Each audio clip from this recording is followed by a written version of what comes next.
ഉള്ള ഒരു യാത്ര മാത്രമല്ല ഇത്. ഇതൊരു സഭയ്ക്ക് വേണ്ടിയുള്ള യാത്ര മാത്രമല്ല. ഈ സമൂഹത്തിൽ ജനങ്ങൾ മദ്യത്തിലേക്കും മയക്കുമരുന്നിലേക്കും തിരിഞ്ഞ് ജീവിതം നശിച്ചുകൊണ്ടിരിക്കുമ്പോൾ അവരെ തിരിച്ചു വിളിക്കുന്നതിനും തിരിച്ചു കൊണ്ടുവരുന്നതിനും വേണ്ടിയിട്ടുള്ള ഒരു മഹത്തായ സന്ദേശ യാത്രയായി ഈ യാത്ര പള്ളിയുടെ അങ്കണത്തിൽ സമാപിക്കുമ്പോൾ ഒരു പുതിയ മാറ്റത്തിന്റെ ശക്തമായി ഇത് മാറും എന്ന് ഞാൻ ചൂണ്ടിക്കാണിക്കപ്പെടുകയാണ്. ഒരു സംശയവും വേണ്ട. ഈ ജാഥ കൊണ്ട് കുറേ ആളുകൾ, കുറേ യുവജനങ്ങൾ നമ്മുടെ സഭയിലും സഭയ്ക്ക് പുറത്തുമുള്ള മറ്റ് സമുദായങ്ങളിൽപ്പെട്ട വ്യക്തികളൊക്കെ മദ്യത്തിനും മയക്കുമരുന്നിനുമെതിരെ ചിന്തിക്കുന്ന ഒരു തലമുറയായി മാറുക തന്നെ ചെയ്യും. ഇപ്പോൾ ഒരുപക്ഷെ യുവജനങ്ങൾ ഒരു പരിധിവരെയും മദ്യത്തെക്കുറിച്ചും മയക്കുമരുന്നിനെക്കുറിച്ചുമുള്ള ചിന്തകളും അതിൽ നിന്ന് മാറുവാനും വേണ്ടിയുള്ള പ്രയത്നങ്ങളൊക്കെ പലരും നടത്തിക്കൊണ്ടിരിക്കുകയാണ്. പല രീതിയിലുള്ള അറിവുകൾ സമ്പാദിച്ച് ഇതിനെതിരെ പ്രതികരിച്ചുകൊണ്ട് ചെറുപ്പക്കാർ, യുവജനങ്ങൾ മുന്നോട്ട് പോയിക്കൊണ്ടിരിക്കുന്നു. ഒരു കാലത്ത് ക്യാമ്പസുകളിലെ ഒരു തരംഗം എന്ന് പറയുന്നത് പുകവലിയായിരുന്നു. ഒരു കാലഘട്ടങ്ങളിൽ ക്യാമ്പസുകൾ ഏറ്റെടുത്തുകൊണ്ട് മുന്നോട്ട് പോയ ചെറുപ്പക്കാരുടെ ഇടയിലുണ്ടായിരുന്ന ഒരു ഹര. പല നേതാക്കന്മാരുമായി സംസാരിച്ചപ്പോൾ പല ആളുകളും പറയുകയുണ്ടായി, നമ്മുടെ കേരള രാഷ്ട്രീയത്തിൽ തിളങ്ങി നിൽക്കുന്ന ഒരു മികച്ച വ്യക്തിത്വമായിരുന്നു VM സുധീരൻ സാർ. അദ്ദേഹം എന്നോട് സംസാരിച്ചിട്ടുണ്ട്. അദ്ദേഹം ക്യാമ്പസിൽ പഠിക്കുന്ന കാലഘട്ടത്ത് ക്യാമ്പസിൽ ഒരു ചെറുപ്പക്കാരൻ പുകവലിക്കുന്നില്ല എന്ന് പറയുമ്പോൾ അവൻ എന്തോ ഒരു മോശം സംഗതി ചെയ്യുന്നു എന്നുള്ളതാണ് അന്ന് നിലവിലിരുന്നത്. ഒരു രസത്തിനും വേണ്ടി അല്ലെങ്കിൽ ഒരു സുഹൃത്തിനൊപ്പം പലതും പങ്കുവെക്കുന്നതിനു വേണ്ടി പലപ്പോഴും പുകവലിയിലേക്കും മദ്യപാനത്തിലേക്കും ഒക്കെ യുവാക്കൾ മാറിക്കൊണ്ടിരിക്കുന്ന ഒരു സാഹചര്യമുണ്ട്. ഇവിടെ പുകവലിക്കുന്ന ചെറുപ്പക്കാരോട്, പുകവലിക്കുന്ന ആബാലവൃത്തം ജനങ്ങളോടും എനിക്ക് സൂചിപ്പിക്കാനുള്ളത്, ഒരു പുക വലിക്കുമ്പോൾ, ഒരു സിഗരറ്റിന് അല്ലെങ്കിൽ ഒരു ബീഡിക്ക് തിരിതെളിക്കുമ്പോൾ സ്വന്തം ചിതയ്ക്ക് തന്നെയാണ് നിങ്ങൾ തിരിവെക്കുന്നത്, ആ ചിതയ്ക്കാണ് ദീപം തെളിക്കുന്നത് എന്നുള്ള ഒരു ചിന്താഗതി ഓരോ ചെറുപ്പക്കാരനിലും സമൂഹത്തിലെ ഓരോ വ്യക്തികളുടെ ഇടയിലും ഉണ്ടാകണം എന്ന് ഞാൻ ചൂണ്ടിക്കാണിക്കപ്പെടട്ടെ. നമുക്കറിയാം, സിഗരറ്റ് വലിക്കുന്ന അല്ലെങ്കിൽ പുക വലിക്കുന്ന വ്യക്തിയെ സംബന്ധിച്ചിടത്തോളം ഇതിലുള്ള നിക്കോട്ടിൻ എന്ന് പറയുന്ന വസ്തു മാരകമായ ഒരു വിഷമാണ്. 60 മില്ലിഗ്രാം നിക്കോട്ടിൻ ഒരു വ്യക്തിയുടെ ശരീരത്തിൽ കുത്തിവെക്കുകയാണെങ്കിൽ ആ വ്യക്തി അപ്പോൾ തന്നെ മരിച്ചു പോകും. ഒരു സിഗരറ്റിൽ 20 ഗ്രാം നിക്കോട്ടിനുണ്ട്. അപ്പോൾ സ്വാഭാവികമായിട്ടും 3 സിഗരറ്റിൽ 60 ഗ്രാം നിക്കോട്ടിൻ വരും. അങ്ങനെ വന്നു കഴിഞ്ഞാൽ 3 സിഗരറ്റ് വലിക്കുന്ന ഒരു വ്യക്തി മരണപ്പെട്ടു പോകില്ലേ എന്നുള്ള ചിന്താഗതി ഒരുപക്ഷെ നിങ്ങളുടെ ഇടയിൽ സമൂഹത്തിലുണ്ടാകാം. പക്ഷേ യഥാർത്ഥത്തിൽ ഒരു സിഗരറ്റിനുള്ളിൽ 20 ഗ്രാം നിക്കോട്ടിൻ ഉണ്ടെങ്കിലും 2 ഗ്രാം നിക്കോട്ടിനാണ് ഒരു വ്യക്തിയുടെ ശരീരത്തിൽ എത്തുന്നത്. അതുകൊണ്ടാണ് 3 സിഗരറ്റ് അടുപ്പിച്ച് വലിക്കുമ്പോൾ ഒരു വ്യക്തി മരണപ്പെട്ടു പോകാതിരിക്കുന്നത്. പക്ഷെ അങ്ങനെ വരികയാണെങ്കിൽ 30 സിഗരറ്റ്, 30 ഗുണം 2 60, 30 സിഗരറ്റ് വലിക്കുന്ന, തുടർച്ചയായി വലിക്കുന്ന ഒരു വ്യക്തി ആ നിമിഷം തന്നെ മരിച്ചു പോവുക തന്നെ ചെയ്യും. അപ്പോൾ നമ്മുടെ ശരീരത്തെ ഹാനികരമായി ബാധിക്കുന്ന, ശരീരത്തിന്റെ ആരോഗ്യ വ്യവസ്ഥയ്ക്ക് ദോഷകരമായി ബാധിക്കുന്ന പുകയില ഉൽപ്പന്നങ്ങൾ നമ്മൾ ഉപയോഗിക്കണോ വേണ്ടിയോ എന്നുള്ളതാണ് ഈ കാലഘട്ടത്തിലെ ഏറ്റവും പ്രസക്തമായ ഒരു ചോദ്യം. നമുക്കറിയാം, മദ്യപാനവും പുകവലിയും അതുപോലെ തന്നെ ഉള്ള മരുന്നുകളുമൊക്കെ ഉപയോഗിക്കുന്നത് മൂലം ഈ സമൂഹത്തെ പിന്നോട്ട് പിന്തള്ളുവാൻ വേണ്ടി മാത്രമല്ലാതെ മുന്നോട്ട് നയിക്കുവാനോ യാതൊരു രീതിയിലുള്ള ബുദ്ധിപരമായ ഒരു നേട്ടമോ ഒരു സമൂഹത്തിൽ ഉണ്ടാക്കാൻ സാധിക്കില്ല എന്നുള്ളത് പല പരീക്ഷണ നിരീക്ഷണങ്ങളിൽ നിന്ന് തെളിയിക്കപ്പെട്ടിരിക്കുന്ന ഒന്നാണ്. നിങ്ങൾക്കറിയാം, പല കുടുംബങ്ങളുടെയും അവസ്ഥ, മദ്യപാനത്തിന് അടിമപ്പെട്ടിരിക്കുന്ന കുടുംബങ്ങൾ, മദ്യപാനിയായ മക്കളുള്ള മാതാപിതാക്കന്മാർ, മദ്യപാനിയായ രക്ഷിതാക്കളുള്ള മക്കൾ, മദ്യപാനിയായ ഭർത്താവുള്ള ഭാര്യ, ഇവരൊക്കെ സമൂഹത്തിൽ ദുഃഖങ്ങളും ദുരിതങ്ങളും അനുഭവിച്ചുകൊണ്ട് മുന്നോട്ട് പോകുന്ന ഒരു സാഹചര്യമുണ്ട്. അതുകൊണ്ട് ക്രൈസ്തവരായ നമ്മെ സംബന്ധിച്ചിടത്തോളം ഉറച്ച തീരുമാനങ്ങൾ എടുത്തുകൊണ്ട് പുകവലിക്കെതിരെയും മദ്യപാനത്തിനെതിരെയും ശക്തമായ നിലപാടുകൾ എടുത്തുകൊണ്ട് മുന്നോട്ട് പോകണം. പലപ്പോഴും പല വ്യക്തികളും എന്നോട് സംസാരിക്കാറുണ്ട്, പുകവലി നിർത്തുക എന്നുള്ളത് വളരെ സിമ്പിളായ ഒരു കാര്യമാണ് എന്നോട് പറയുകയുണ്ടായി ഒരു മനുഷ്യൻ. പ്രായം ചെന്ന ഒരു മനുഷ്യൻ വളരെ അഭിമാനത്തിൽ പറഞ്ഞു, പുകവലിക്കുക നിർത്തുക എന്നുള്ളത് പെട്ടെന്ന് ചെയ്യുവാൻ കഴിയുന്ന ഒരു സാഹചര്യമാണ്. അദ്ദേഹം തന്നെ എന്നോട് പറഞ്ഞു, അദ്ദേഹം ഏതാണ്ട് 25 തവണ പുകവലി നിർത്തിയ വ്യക്തിയാണ് എന്ന് പറഞ്ഞത്. ഒരു പുകവലി നിർത്തി തീരുമാനിച്ചു, കുറച്ചാളുകൾ വീണ്ടും നിർത്തി, പിന്നെയും തീരുമാനിച്ചു പുകവലിക്കില്ല എന്ന് തീരുമാനിച്ചു. അങ്ങനെ 25ഓളം തവണ പുകവലി നിർത്തിയ വ്യക്തിയാണ്. അതുകൊണ്ട് എന്തോ പുകവലി നിർത്തുക എന്നുള്ളത് വളരെ സിമ്പിളായിട്ട് നടക്കുന്ന ഒരു കാര്യമാണ് എന്ന് എന്നോട് പറയുകയുണ്ടായി. അപ്പോൾ അങ്ങനെ ഒരു തീരുമാനമെടുത്തുകൊണ്ട് മുന്നോട്ട് പോയതുകൊണ്ട് യാതൊരു കാര്യവുമില്ല. യുവജനങ്ങൾ ഇതിനെതിരെ ശക്തമായ രീതിയിലുള്ള ഒരു ചിന്താഗതി സമൂഹത്തിൽ ഇട്ടുകൊടുത്തുകൊണ്ട് മുന്നോട്ട് പോകണം. ഇപ്പോൾ ആഘോഷവേളകളിലൊക്കെ മദ്യമില്ലെങ്കിൽ അത് വളരെ മോശമായി തീരും എന്നുള്ള ചിന്താഗതി നമ്മുടെ മനസ്സിലുണ്ട്. പലപ്പോഴും പള്ളിപ്പെരുന്നാൾ വന്നാലും നമ്മുടെ വീടുകളിൽ ചെറിയ വെഞ്ചിരിപ്പ് വന്നാലും ഹൗസ് വാമിംഗ് വന്നാലും ഒക്കെ അവിടെ വിളിക്കുന്ന പുരോഹിതന്മാരെക്കാൾ കൂടുതൽ സ്ഥാനം മദ്യത്തിനാണ്. പുരോഹിതന്മാർ ഉണ്ടോ എന്നതിനേക്കാൾ ഉപരിയായി പലപ്പോഴും മദ്യമുണ്ടോ എന്ന് ചിന്തിക്കുന്ന ആളുകളുണ്ട്. ഒരു പള്ളിപ്പെരുന്നാളിന് ഒരു ചർച്ച നടത്തിയപ്പോൾ അവിടെ പള്ളി സദ്യക്ക് എന്തൊക്കെ വേണം എന്ന് ചിന്തിച്ചപ്പോൾ അപ്പോൾ തിരുമേനി വേണോ അത് മീൻകറി വേണോ എന്ന് ചോദിച്ചപ്പോൾ ചില ആളുകൾ പറഞ്ഞു മീൻകറി മതി എന്ന് പറയുന്ന ഒരവസ്ഥ ഞാൻ പലപ്പോഴും എവിടെയോ വായിച്ചോ അല്ല ഇവിടെ അല്ല കേട്ടോ, വേറെ ദൂര സ്ഥലത്താണ്, ഇവിടെയാണെന്ന് ചിന്തിക്കില്ല. അപ്പൊ ഇങ്ങനെയുള്ള ഒരു അവസ്ഥയൊക്കെ ക്രിസ്തീയ സമൂഹത്തിൽ ഞാനൊരു ഹൗസ് വാമിംഗ് ഇന്ന് പങ്കെടുത്തപ്പോൾ ഒരു വലിയ കുടുംബത്തിൽ എനിക്ക് പറയാൻ ഇവിടെ ചിലപ്പോൾ നിങ്ങൾ അറിയോ എന്ന് സംശയമുണ്ട്. അവിടെ ഒരു മുറിയിൽ എന്നെ കാട്ടിത്തന്നു, ഒരു പ്രത്യേക മുറി. ഞാൻ വിചാരിച്ചു പ്രാർത്ഥനാ മുറിയായിരിക്കും എന്ന് വിചാരിച്ചാണ് ഞാൻ. വളരെ പ്രധാനപ്പെട്ട മുറിയാണ്, എന്തോ കടന്നു വരൂ എന്ന് ചോദിച്ചപ്പോൾ ഞാൻ വളരെ പ്രധാനപ്പെട്ടാണെങ്കിൽ പ്രാർത്ഥനാ മുറിയൊക്കെ ഉണ്ടാവുമല്ലോ എന്ന് വിചാരിച്ചു. പക്ഷെ യഥാർത്ഥത്തിൽ കയറി ചെന്നത് തന്നെ പ്രാർത്ഥനാ മുറി തന്നെയായിരുന്നു. ക്രിസ്തുവിന്റെ രൂപവും ഒക്കെ എനിക്ക് കാണുവാൻ സാധിച്ചു. വളരെ ഭക്തിയോടുകൂടി ഞാൻ തൊടുത്തിട്ട് അദ്ദേഹത്തോടുള്ള വളരെ ബഹുമാനം എനിക്ക് തോന്നി. തൊട്ടപ്പുറത്തെ മുറിയിലേക്ക് കൊണ്ടുപോയപ്പോൾ വളരെ വിലപിടിപ്പുള്ള മദ്യങ്ങൾ, ഇത് ബാറാണെന്ന് പറഞ്ഞു. ഈ വീട്ടിലെ ചെറിയ ബാർ സജ്ജീകരിച്ചിരിക്കുക. ഒരു മുറിയിൽ ക്രിസ്തുവും മറുമുറിയിൽ മദ്യവും പിശാചുമായിട്ട് ഒരു കുടുംബത്തെ എങ്ങോട്ട് മുന്നോട്ട് നയിക്കാൻ സാധിക്കും എന്നുള്ള ചിന്താഗതിയുണ്ട്. പല മുതിർന്ന ആളുകളുടെയും തെറ്റായ ചിന്താഗതി എന്ന് പറയുന്നത് നന്നായി മദ്യപിച്ചു വന്നിട്ട് നമ്മുടെ സന്ധ്യാപ്രാർത്ഥന മുഴുവൻ പ്രാർത്ഥിച്ച് കിടന്നാൽ അത് എല്ലാമായി എന്ന് ചിന്തിക്കുന്ന ചില മുതിർന്ന ആളുകളൊക്കെ ഇവിടെയുണ്ട്. ഇവിടെ കേൾക്കുന്ന ആളുകളൊക്കെ എനിക്ക് വളരെ സന്തോഷമുണ്ട്. മദ്യപിക്കുന്നവരും സിഗരറ്റ് വലിക്കുന്നവരായ ആരും ഇവിടെയില്ല എന്നെനിക്കറിയാം. അങ്ങനെ ഉണ്ട് എങ്കിൽ അത് മാറ്റം വരുത്തണം എന്നാണ് എനിക്ക് സൂചിപ്പിക്കാനുള്ളത്. നമ്മൾ പുറമെ ഒന്ന് പറയുകയും മറ്റൊന്ന് ചിന്തിക്കുകയും മറ്റൊന്ന് പ്രവർത്തിക്കുകയും ചെയ്യുന്ന ഒരു സമൂഹത്തിൽ ജീവിക്കേണ്ടി വരുന്നവരാണ് നമ്മൾ എല്ലാവരും തന്നെ.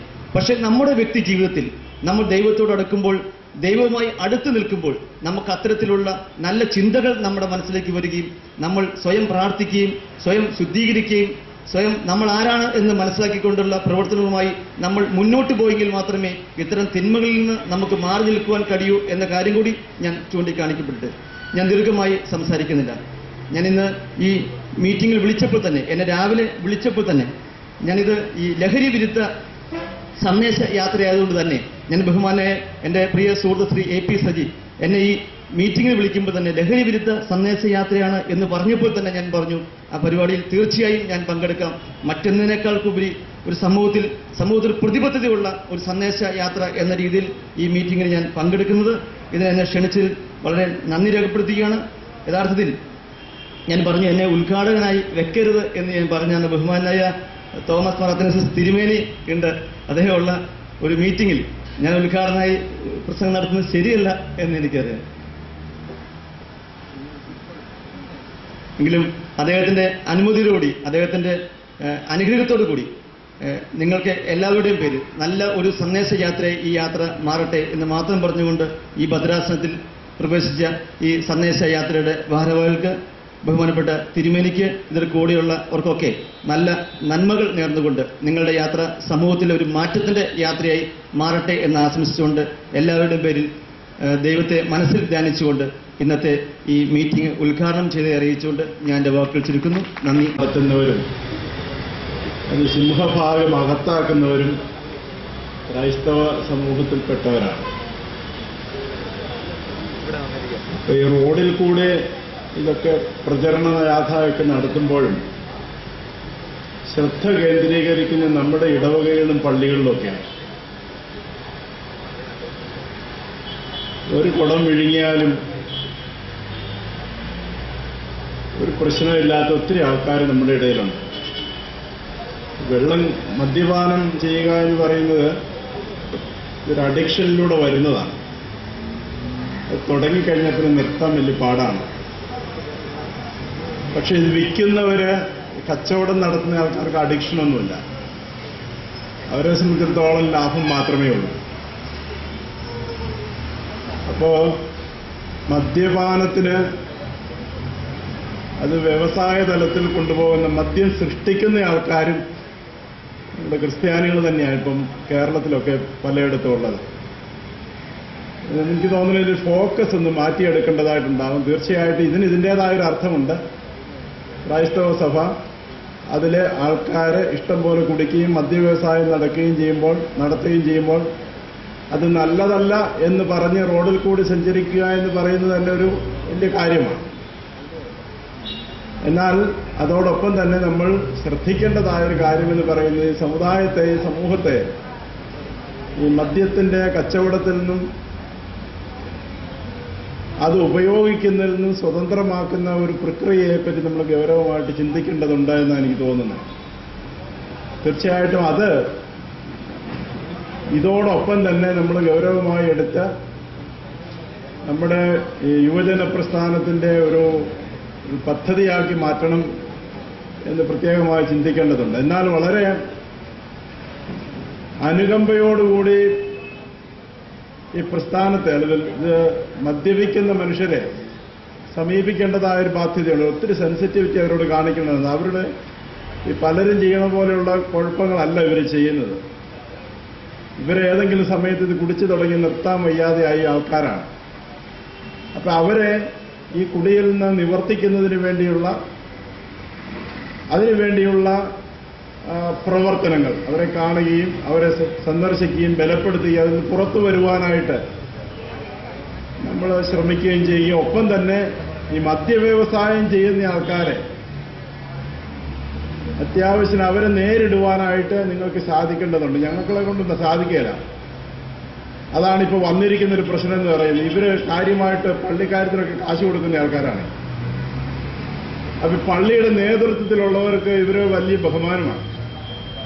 അപ്പൊ അവരോട് വലിയ ബഹുമാനമില്ലാതെ അടുക്കാൻ പറ്റിയ ആൾക്കാർ യുവജനങ്ങളാണ്. അപ്പൊ യുവജന പ്രസ്ഥാനത്തിന്റെ ഒരു നേതൃത്വത്തില് ഈ മദ്യ ഉൽപാദകരെയും വ്യവസായികളെയും നേരിടുവാനും, ഒപ്പം തന്നെ ഇതിന്റെ വിധിയിൽ പങ്കുചേരുന്ന, അല്ലെങ്കിൽ ഇതിന് വിക്റ്റിമായി തീർന്ന ആൾക്കാരെ അതിൽ നിന്ന് വിമോചിപ്പിക്കാനുള്ള ഒരു അന്വേഷണവും സഭയ്ക്കുള്ളിൽ തന്നെ വളരെ ഗൗരവമായിട്ട് നടത്തേണ്ടതുണ്ട്. അതിൽ പരിമിതപ്പെടുത്തണമെന്ന് ഞാൻ ഒരിക്കലും പറയുന്നില്ല. ഇതുപോലെയുള്ള പ്രകടനങ്ങൾ, ഒരു ബോധ്യപ്പെടുത്തലുകൾ തീർച്ചയായിട്ടും സഭയുടെ ഇതുപോലെ യുവജന പ്രസ്ഥാനത്തിന്റെ കാര്യത്തിൽ നിന്നുണ്ടാകണം. ഇതൊരു നല്ല ഉദ്യമമാണ്. ഞങ്ങളുടെ ഇതിലെ വരുന്നതിൽ ഞങ്ങൾക്ക് വളരെയേറെ സന്തോഷമുണ്ട്. ഇവിടെയൊക്കെ ഉള്ള നന്നായിട്ട് കുടിക്കുന്ന ആൾക്കാരുള്ള സ്ഥലമാണ്. അപ്പൊ ഇതിലേക്ക് ഒരു യാത്രയായിട്ടൊക്കെ പോകുമ്പോൾ അവർക്ക് തോന്നി മോശമാണല്ലോ എന്നൊരു തോന്നിപ്പിച്ചാൽ അതൊരു വലിയ കാര്യമാണ്. അതുകൊണ്ട് അങ്ങനെ തോന്നിപ്പിക്കുവാൻ ഇവിടെ നിങ്ങളുടെ നേതൃത്വത്തിൽ നടക്കുന്ന യുവജന പ്രസ്ഥാനത്തിന്റെ നേതൃത്വം നടക്കുന്ന ഈ യാത്രയ്ക്ക് സാധിക്കട്ടെ. നിങ്ങളുടെ ഈ യാത്ര കൊണ്ട് ഒത്തിരി പേര് കുടി നിർത്തുവാൻ ഇടയാകട്ടെ എന്ന് ആത്മാർത്ഥമായി പ്രാർത്ഥിക്കുകയും ഇതിനുള്ള ചങ്കുറപ്പ് കാണിച്ച് നിങ്ങളെ പ്രത്യേകമായി അഭിനന്ദിക്കുകയും എല്ലാ ആശംസകളും ഈ ജാഥയ്ക്ക് നേരുകയും ചെയ്തുകൊണ്ട് വാക്കുകൾ അവസാനിപ്പിക്കുന്ന എല്ലാവരും ദൈവം അനുഗ്രഹിക്കട്ടെ. ഈ സമ്മേളനത്തിന്റെ മുഖ്യ അതിഥി നമ്മുടെ പ്രിയങ്കരനായ ജില്ലാ പഞ്ചായത്ത് പ്രസിഡന്റ് എൽദോസ് കുന്നപ്പള്ളി, ബഹുമാനപ്പെട്ട വൈദിക ശ്രേഷ്ഠരെ, യുവന പ്രസ്ഥാനത്തിന്റെ കേന്ദ്ര ഭാരവാഹികളെ, സ്നേഹമുള്ള മാതാപിതാക്കളെ, സഹോദരങ്ങളെ, മലങ്കര ഓർത്തഡോക്സ് ക്രൈസ്തവ യുവന പ്രസ്ഥാനം കഴിഞ്ഞ 26-ാം തീയതി കാസർഗോഡ് നിന്ന് ആരംഭിച്ച ലഹരി വിരുദ്ധ സന്ദേശ യാത്ര ഇന്നിവിടെ എത്തിച്ചേർന്നിരിക്കുകയാണ്. ഇവിടെ കടന്നു വന്നപ്പോൾ വളരെയധികം ഞങ്ങൾക്ക് സന്തോഷം ഉള്ള ഒരു അനുഭവമാണ്. കാസർഗോഡ് നിന്ന് ആരംഭിച്ച് അനേക കൃത്യമായ വരവേൽപ്പുകളൊക്കെ നേടിയെങ്കിലും ഒരു ഭദ്രാസനത്തിന്റെ അധിപൻ വളരെ ഭംഗിയായ ക്രമീകരണങ്ങളുമായി ഞങ്ങളെ വരവേൽക്കുവാൻ കാത്തു നിൽക്കുന്ന, പ്രത്യേകിച്ച് ഞങ്ങൾക്ക് വേണ്ടി സമയം നൽകിയ അഭിമന്യ അത്താനാസ് സിരിമേനിയുടെ സാന്നിധ്യം, ഈ ഹൃദ്യമായ വരവേൽപ്പ് ഞങ്ങൾക്ക് വലിയ പ്രചോദനമാണ്. അതുപോലൊപ്പം അഭിമന്യ പിതാവിന്റെ സാമൂഹ്യ പ്രതിബദ്ധത ഞങ്ങൾ ഇതിലൂടെ തിരിച്ചറിയുകയും ചെയ്യുകയാണ്. 26-ാം തീയതി അഭിമന്യ യൂഹാനന്മാർ പോളികർപ്പോസ് തിരുമേനി നേതൃത്വം നൽകുന്ന ഈ യാത്രയിൽ പ്രസ്ഥാനത്തിന്റെ ജനറൽ സെക്രട്ടറി സ്റ്റീഫൻ വർഗീസ് അച്ഛൻ, ട്രഷറർ ഉമ്മൻ ജോൺ, അതുപോലെ കേന്ദ്ര സെക്രട്ടറിമാരായ advocate Saji Chuvalloor, Sony T Job എന്നിവരുടെ പ്രധാന നേതൃത്വത്തിലും, അതുപോലെ ഇതിന്റെ സന്ദേശ സമൂഹത്തിൽ എത്തിക്കുന്ന തണ്ണിത്തോട് സെന്റ് ആന്റണീസ് യുവന പ്രസ്ഥാനത്തിലെ അംഗങ്ങൾ വളരെ ഭംഗിയായ തെരുവ് നാടകം എല്ലാ സമൂഹത്തിലും നടത്തുന്നുണ്ട്. ഇവിടെ അത് അവതരിപ്പിക്കും.